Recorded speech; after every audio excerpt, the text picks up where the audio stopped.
तो गाइस मैं हूं अंकित और आप दिख रहे हैं रेसलिंग फैंस नेटवर्क। तो भाई अगर आपने इस वीडियो पे क्लिक करा है तो मैं अज्यूम कर रहा हूं कि या तो आप भाई एकदम कट्टर फैन हो डब्ल्यूडब्ल्यू के। अगर आप मेरे सब्सक्राइबर हो तो इसका मतलब ये है भाई कि आप डब्ल्यूडब्ल्यू रेगुलर बेसिस पे देखते हो।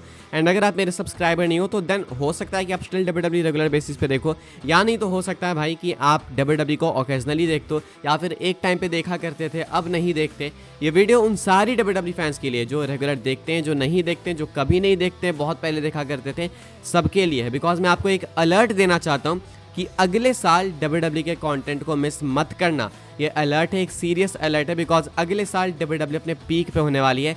एंड ऐसी क्या चीज़ें हम लोग एक्सपेक्ट कर सकते हैं अगले साल डब्ल्यूडब्ल्यू से, वो मैं आपको बताने वाला हूँ इस वाली वीडियो के अंदर। अपडेट्स वीडियो आ चुकी है, इससे पहले नहीं देखी जाके देख लो, कल सुबह फिर से आ जाएगी। ये है एक्सक्लूसिव वीडियो। देखो भाई, सबसे पहले अगले साल को डब्ल्यूडब्ल्यू एक होम रन से चालू करने वाली है जो कि शायद पूरे लैंडस्केप को चेंज कर देगा।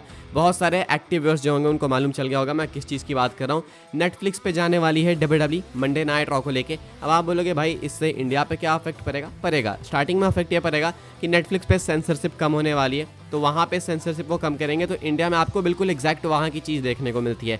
तो सोनी 10 पे भी आपको, जहाँ पे भी आप देखते हो डब्ल्यूडब्ल्यू, वहाँ पे भी आपको कम सेंसरशिप में चीज़ें देखने को मिलेगी। एंड मे भी हो सकता है कि एडल्ट कंटेंट भी आपको देखने को मिले। अब दूसरी बात भाई, हो सकता है कि जब डब्ल्यूडब्ल्यू इंडिया में अपने न्यू डील को करे प्लान, तो मे भी हो सकता है कि इस बार वो सोनी लिव से डील लेके नेटफ्लिक्स को दे दें। सोनी पे स्टिल वो, यानी टीवी की मैं बात कर रहा हूँ, टीवी चैनल पे वो स्टिल दिखा सकते हैं डब्ल्यूडब्ल्यू, लेकिन जो ओटीटी प्लेटफॉर्म है सोनी लिव, आई थिंक उससे हटा के डब्ल्यूडब्ल्यू नेटफ्लिक्स को डील दे सकती है। बिकॉज आज के डेट में भाई नेटफ्लिक्स ज़्यादा पॉपुलर है इंडिया के अंदर as compared to Sony LIV. तो इसलिए डब्ल्यूडब्ल्यू भी चाहेगी, नेटफ्लिक्स भी चाहेगी भाई कि हम भी इंडिया में ले ले इसकी प्रोग्रामिंग, ले ले इसकी डीलरशिप। तो इसलिए जब ये डील एक्सपायर होगी सोनी लिव की डब्ल्यूडब्ल्यू के साथ में, तो मे भी आपको इंडिया में डब्ल्यूडब्ल्यू नेटफ्लिक्स पे भी देखने को मिले एंड टेलीविजन पे भी देखने को मिले। तो ये एक मैसिव चेंज आपको अगले साल देखने को मिल सकता है।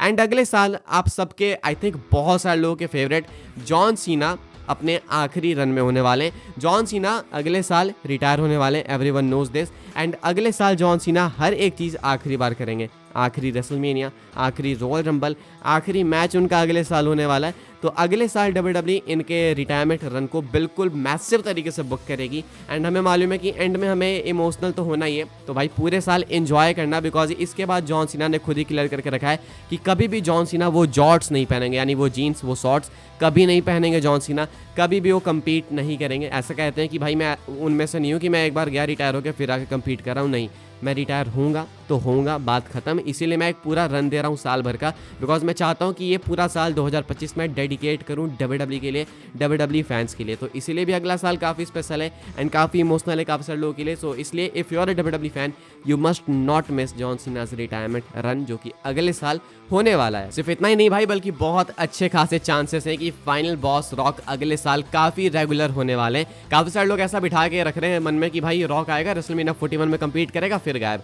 जरूरी नहीं है भाई, हो सकता है कि रॉक अगले साल इस साल से भी ज़्यादा एक्टिव हो। इस साल रॉक बहुत एक्टिव थे। आई थिंक पिछले एक डेकेड में या फिर पिछले 5-6 साल में अगर सबसे ज़्यादा रॉक कभी एक्टिव रहे तो वो इसी साल रहे। इनफैक्ट इन्होंने कम्पीट भी करा रेसलमेनिया में।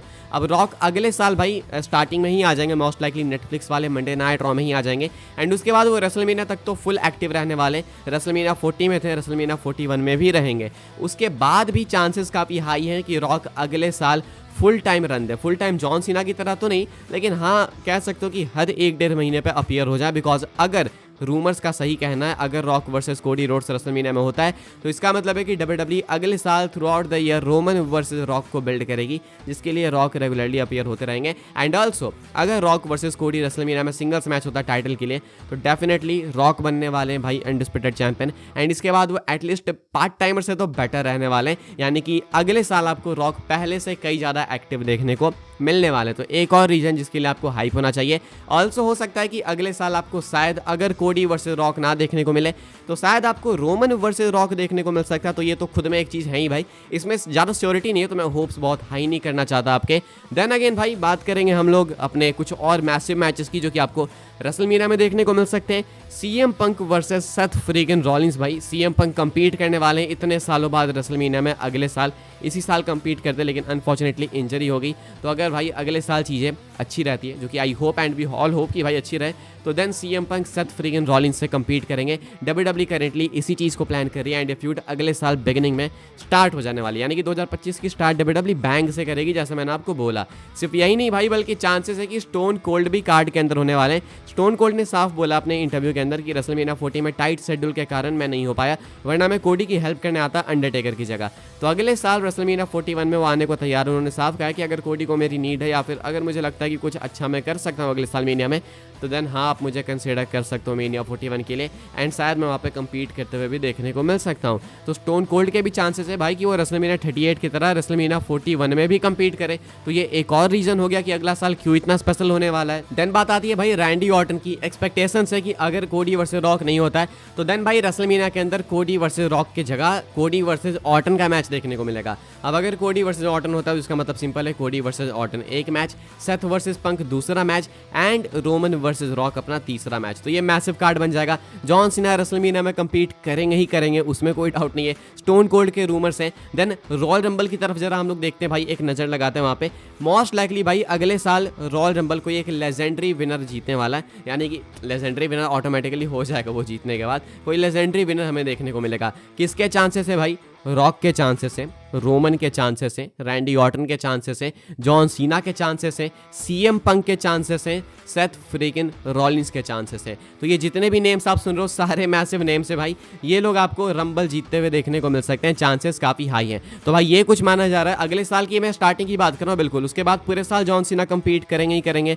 रॉक मोस्ट लाइकली एक्टिव होने वाले। रोमन रेंस अपने बेबी फेस कैरेक्टर के साथ में बिल्कुल प्राइम पे होंगे, पीक पे होंगे एंड अगले साल ही मोस्ट लाइकली रोमन रेंस आपको फिर से एक बार चैंपियन बनते हुए देखने को मिलेंगे। अगर रॉक चैंपियन बन जाएंगे तो देन में भी मुश्किल हो सकता है, लेकिन चांसेस काफी हाई हैं कि रोमन रेंस चैंपियन अगले साल आपको वापस से बनते हुए देखने को मिलेंगे। बाकी अगर भाई किस्मत अच्छी रही तो देन हो सकता है कि लकीली ब्रॉक लेसनर भी वापस आ जाए, जो कि काफी टाइम से एब्सेंट है। ऑल्सो WWE अगले साल और भी कई सारे मेजर इवेंट्स करने वाली है, यानी कि इंटरनेशनल इवेंट्स की मैं बात कर रहा हूँ। रेसलमेनिया 40 के बाद इन्होंने भाई लाइन लगा दी back to back international events की, तो वो अगले साल भी सेम करने वाले हैं। ऑल्सो अगले साल से ही समरस्लैम आपको 2 नाइट इवेंट देखने को मिलेगा, जो कि एक्सपेक्टेड है, यानी कि WWE का पूरा लैंडस्केप चेंज हो जाएगा। जैसे कि मैंने आपको बताया अभी तक समरस्लैम सिंगल नाइट इवेंट होते आया है, रेसलमेनिया ही 2 नाइट इवेंट होता है, जो कि रेसलमेनिया 36 से चालू हुआ था। लेकिन एक्सपेक्टेड है कि अगले साल से ही समरस्लैम आपको 2 नाइट इवेंट देखने को मिलेगा एंड इसके बाद हर साल आपको समरस्लैम 2 नाइट इवेंट ही होते हुए दिखेगा, यानी कि रेसलमेनिया 2.0 आप इजीली उसको कह सकते हो। अब इतनी सारी चीजें भाई ऊपर से ऑलरेडी दिख रही है, ऑलमोस्ट फाइनल है 99.9%। इसके अलावा WWE भाई साल भर शॉक फैक्टर लाती है, कुछ ना कुछ एक्स्ट्रा ऑर्डिनरी करती है, नई अनाउंसमेंट्स, नई चीजें, कमाल की चीजें। तो वो सारी चीजें तो हैं ही, यानी कि हम लोग डेफिनेटली इस चीज को कह सकते हैं कि 2025 WWE का पीक ईयर होगा, प्राइम ईयर होगा एंड फैंस के लिए भाई मोस्ट एंजॉयबल ईयर होने वाला है। कितने एक्साइटेड हो कमेंट करके बताना। लेकिन हाँ, अगले साल एंड भी WWE बहुत इमोशनल तरीके से करेगी जॉन सीना के रिटायरमेंट के साथ में। तो अप्स एंड डाउन्स लगे रहेंगे, लेकिन अगर आप WWE फैन हो, कभी देखा करते थे, अगर अभी भी देखते हो, रेगुलरली देखते हो, जो भी हो, किसी भी कैटेगरी के फैन हो, रिकमेंड करूंगा कि अगले साल एक भी एपिसोड मिस मत करना। बीच में हो सकता है कि कुछ एपिसोड भाई लूज एंड जाएंगे जरूर से, लेकिन अगले साल WWE सिर्फ होम रन से हिट करने वाली है, मैं आपको बता चुका ऑलरेडी। तो फिलहाल भाई यही कुछ मैं बातें रखना चाहता था आपके सामने। क्या सोचते हो आप इसके बारे में, आप कमेंट करके बता देना।